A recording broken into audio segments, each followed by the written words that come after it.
Episode 20 నక్షత్ర అరణ్యానికి వీడ్కోలు, కొత్త లోకానికి ఆహ్వానం. నక్షత్ర దేవాలయం వెలుపల ఆకాశం అద్భుతంగా మెరుస్తోంది. విహాన్ బయటకు వచ్చినప్పుడు గ్రామం మొత్తం ఆనందంతో నిండిపోయింది.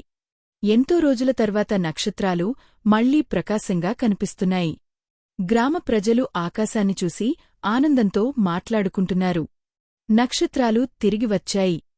ప్రవాహం మళ్లీ జీవించింది. గ్రామవృద్ధుడు నెమ్మదిగా విహాన్ దగ్గరకు వచ్చాడు. అతని కళ్లలో ఆనందం స్పష్టంగా కనిపించింది. సంగమ సంరక్షకుడా, నువ్వు మా ప్రపంచాన్ని కాపాడావు అని అతను గౌరవంగా చెప్పాడు. విహాన్ చిరునవ్వు చిందించాడు.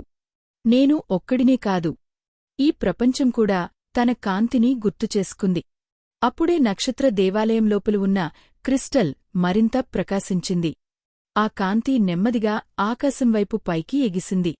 ఆకాశంలో ఒక ప్రకాశవంతమైన మార్గం ఏర్పడింది.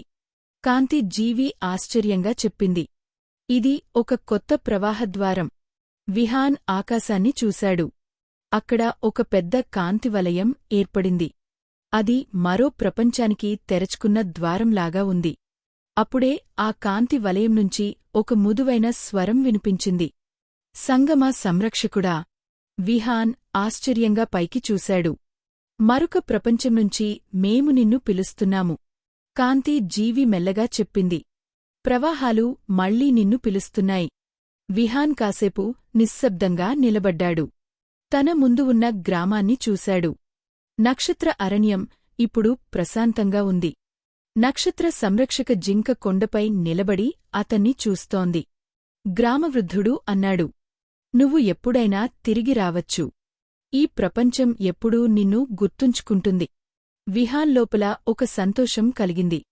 అతను మెల్లగా అన్నాడు, ప్రపంచాలు వేరు అయినా ప్రవాహం ఒకటే. కాంతిద్వారం మరింత ప్రకాశించింది. విహాన్ నెమ్మదిగా ఆ ద్వారం వైపు నడిచాడు.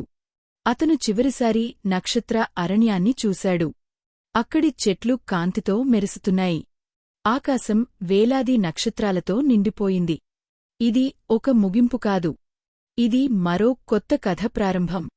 విహాన్ కాంతి ద్వారం లోపలికి అడుగుపెట్టాడు. ఆకాశంలో ఉన్న ద్వారం మెల్లగా మూసుకుంది. నక్షత్ర అరణ్యం మళ్లీ ప్రశాంతంగా మారింది. కాని దూర ఆకాశంలో కొత్త ప్రపంచాలు ఇంకా మెరుస్తున్నాయి. సంగమ సంరక్షకుడి ప్రయాణం ఇంకా కొనసాగుతుంది.